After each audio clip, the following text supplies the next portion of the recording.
couple questions really that come to my mind when they made this hire was it because of his name?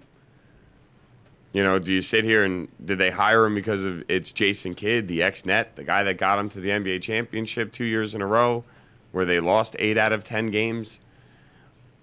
Or is it because they actually think he can be a good coach? Well, listen, I feel like, we know Prokhorov was trying to get Phil Jackson here. I feel like it's been pretty apparent since they fired Avery Johnson that the Nets wanted to try to bring in a name head coach or, something to create buzz in that direction. And, obviously they weren't getting Phil Jackson. Brian Shaw was the other name rumored about. They were also rumored to be looking at Lionel Hollins. They actually interviewed Brian Shaw yesterday afternoon, and then almost right after that interview was when they made the announcement that Kidd was going to be the coach. I do feel like part of the reason why they're doing this is for the publicity. I really do. Anytime you make a splash like this, take a player who's never coached before and then all of a sudden make him your head coach, at least part of you is doing it for the publicity or the buzz that it's going to create. But, from what I'm hearing, they're trying to get Lawrence Frank to be his top assistant coach, a guy with experience who can come in and, I don't know if mentor him is the right word, but at least kind of, maybe keep him in check a little bit, make sure he's able to do some of the things that other experienced head coaches are able to do. So in that respect, I think it could work. You are doing this with a pretty solid, the point guard is generally the court general, the guy who has to have, the brains on the court. So I think in that respect, you're picking a good option. Does this I don't think this helps in terms of taking the Nets to that next level. They got bounced in the first round this year. They won close to 50 games. I think looking at this, they're still a close to 50-win team that could possibly make it to the first round and get bounced. So I think if Jason Kidd is really going to have an impact on this team, the impact is going to be felt with Deron Williams. How well can he make Deron Williams take that next step that we all know he didn't take this year? So I think if Kidd can help Deron Williams, that's great. If not, it's going to wind up being nothing more than a publicity stunt.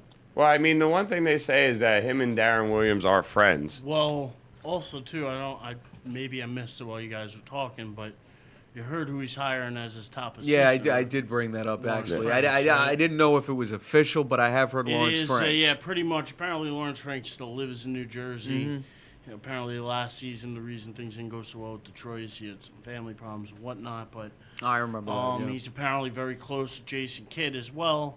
So it seems like all signs are pointing that he's a great X's and O's type coach who they think could really help mentor Kidd a little bit too. So yeah, I look for that. I know it hasn't been official yet, but I look for that to get done very soon. Yeah, listen, I mean, like I said, I think bringing Frank in just to have an experienced guy in Kidd's ear is the right idea. I mean, they were just saying it on Boomer Carton. Frank was the guy who came in after Jason Kidd basically got Byron Scott fired. So I think one thing that could be interesting to watch is, you said Deron Williams and Kidd are friends. That's good and everything, but what happens if Kidd finds himself in a position similar to the one he put Byron Scott in?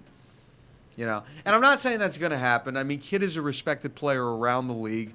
God knows he's been there before. He's got his one championship. He's been to the finals before. He took to the Nets farther than anybody else has ever been able to take them. So he's got all that going for him. But you at least have to play devil's advocate and wonder what happens if this doesn't work out and he does something to lose the locker room. Yeah, well, I mean, and that's the thing. The one thing, they sit there and say D-Will and him are friends. But my thing is, should a coach and a player really be friends before being coach and player? And remember, Deron is kind of getting a reputation of being a coach killer with the whole Jerry Sloan thing and the way Avery Johnson left.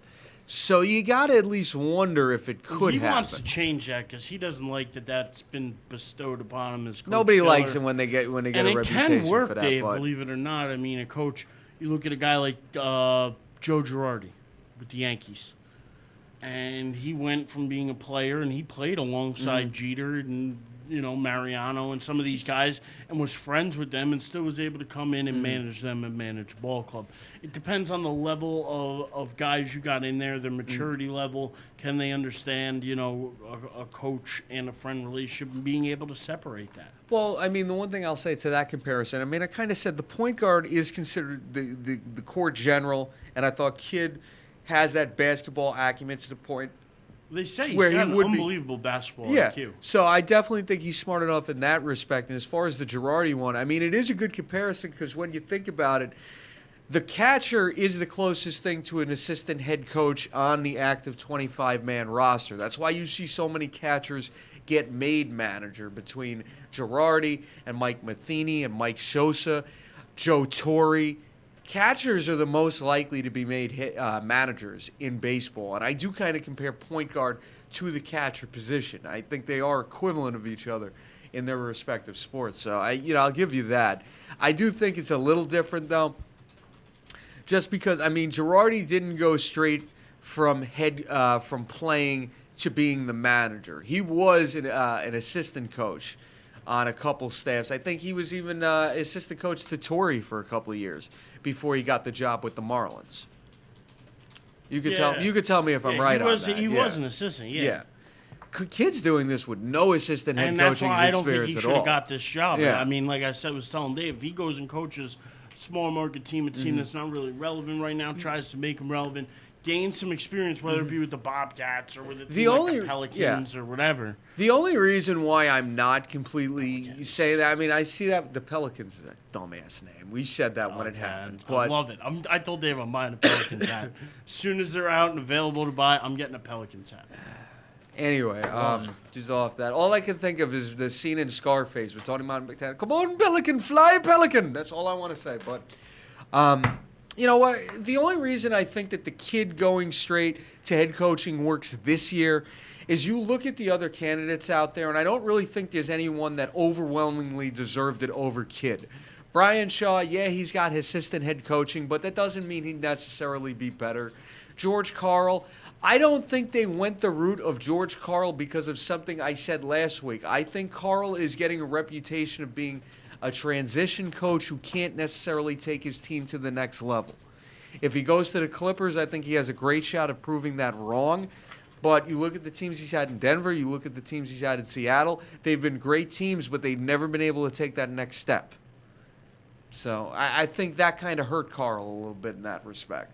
And I think that's the only reason why they even considered going with Kidd over the experienced coaches that were out there. You know, I think they made the hire A for splash, Yeah. B for the Darren Williams thing, and C just the fact, like we were pointing out before, his basketball IQ is pretty damn high.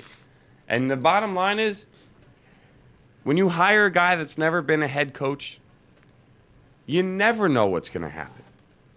You just don't. Mm-hmm. So he could be the most successful coach in NBA history.